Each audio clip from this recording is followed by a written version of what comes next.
Assalamualaikum warahmatullahi wabarakatuh. Perkenalkan, nama saya Rizkina Hayati. Saya adalah peserta pelatihan dasar CPNS Provinsi Kalimantan Selatan tahun 2022, golongan 3, angkatan 26, kelompok 4. Pada hari ini, saya akan menjelaskan mengenai analisis isu efektivitas kinerja individu berdasarkan tupoksi di rumah sakit.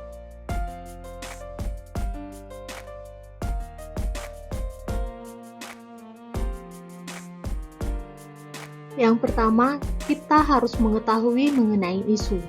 Apa sih isu itu? Dalam Kamus Besar Bahasa Indonesia, isu merupakan nomina atau kata benda, yang artinya masalah yang dikedepankan untuk ditanggapi dan sebagainya, kabar yang tidak jelas asal-usulnya dan tidak terjamin kebenarannya, kabar angin, dan desas-desus. Menurut Kamus Besar Bahasa Indonesia atau KBBI, isu adalah masalah yang dikedepankan untuk ditanggapi dan sebagainya. Dalam kata lain, isu adalah kabar yang tidak jelas asal-usulnya dan tidak terjamin kebenarannya.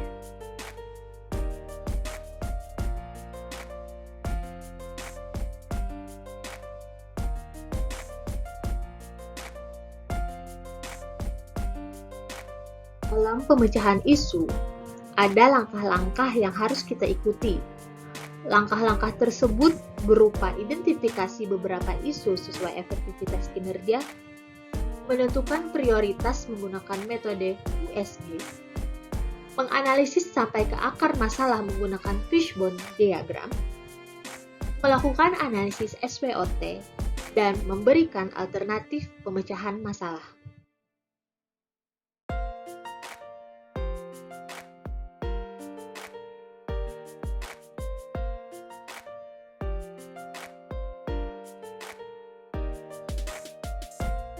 Beberapa daftar masalah yang saya ambil yaitu pasien yang tidak mau dilakukan pemeriksaan rapid antigen sebagai screening rawat inap di instalasi gawat darurat, kemudian ada belum optimalnya tindakan resusitasi jantung paru di rumah sakit, dan tingginya angka kunjungan pasien non-gawat darurat di instalasi gawat darurat. Kemudian, dari daftar masalah itu, kita lakukan penapisan isu dengan metode USG. USG itu merupakan singkatan dari urgency, seriousness, dan growth. Urgency artinya seberapa mendesak suatu isu itu harus dibahas, dianalisis, dan ditindaklanjuti. Seriousness artinya seberapa serius suatu isu harus dibahas, dikaitkan dengan apa yang akan ditemukan. Dan growth itu merupakan seberapa besar kemungkinan memburuknya isu tersebut jika tidak ditangani segera.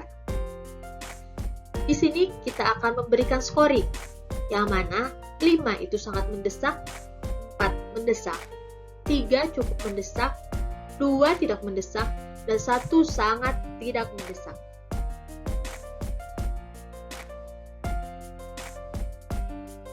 Dari berbagai masalah atau isu yang telah kita ambil, kita lakukan scoring berdasarkan kriteria USG, di mana didapatkan skor 13 oleh belum optimalnya tindakan resusitasi jantung paru di rumah sakit berada pada ranking pertama, pada ranking kedua dengan 11 poin, adanya tingginya angka kunjungan pasien non-gawat darurat di instalasi gawat darurat, dan pada ranking ketiga dengan jumlah 10 poin, ada pasien yang tidak mau dilakukan pemeriksaan rapid antigen sebagai screening rawat inap di instalasi gawat darurat. Sehingga, dari jumlah poin ini, setelah kita ambil ranking, kita lakukan skala prioritas, maka kita ambil. Yang akan kita analisis adalah belum optimalnya tindakan resusitasi jantung paru di rumah sakit. Dari isu yang telah kita ambil, yaitu belum optimalnya tindakan resusitasi jantung paru di rumah sakit, kemudian kita lakukan analisis isu dengan menggunakan fishbone diagram. Di sini saya akan menggunakan 4S, yaitu sistem, supplier, surrounding, dan skill. Di mana dari sistem ini didapatkan kurangnya pengawasan langsung dan berkala. Dari suppliers, didapatkan sarana dan prasarana pemeriksaan penunjang, seperti pemeriksaan elektrolit, AGD, CT scan yang belum tersedia. Kemudian, fasilitas atau peralatan untuk melakukan tindakan belum tersedia, seperti monitor, tempat resusitasi, emergency kit, obat-obatan yang terbatas, juga dana yang terbatas. Kemudian, dari skill, itu tenaga medis yang masih kurang. Jumlahnya seperti jumlah perawat, dokter spesialis, kemudian kurangnya pengetahuan mengenai cara melakukan resusitasi jantung paru oleh tenaga medis. Kemudian dari surrounding, itu ada keluarga pasien yang menolak dilakukan resusitasi dan kurangnya pengetahuan masyarakat mengenai pentingnya resusitasi jantung dan paru.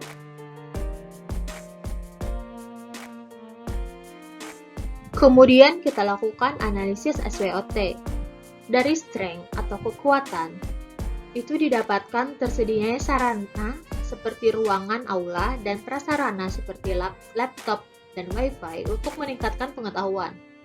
Kemudian dari segi strength juga didapatkan kewajiban tenaga medis untuk mengikuti pelatihan bantuan hidup dasar dan lanjutan. Kemudian dari weakness atau kelemahan, itu didapatkan kurangnya pengetahuan tenaga medis mengenai cara melakukan tindakan resusitasi jantung dan paru, kemudian jumlah tenaga medis yang masih kurang, dan kurangnya pengawasan secara berkala.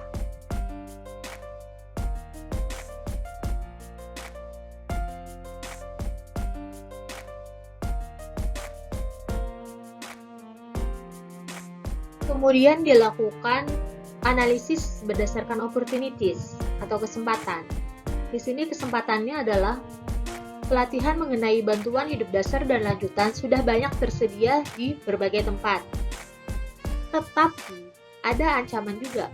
Ancaman yang berupa keluarga pasien yang menolak dilakukan tindakan resusitasi jantung dan paru, banyaknya hoax yang beredar mengenai resusitasi jantung paru yang menyakiti pasien, dan kurangnya pengetahuan masyarakat mengenai pentingnya tindakan resusitasi jantung dan paru.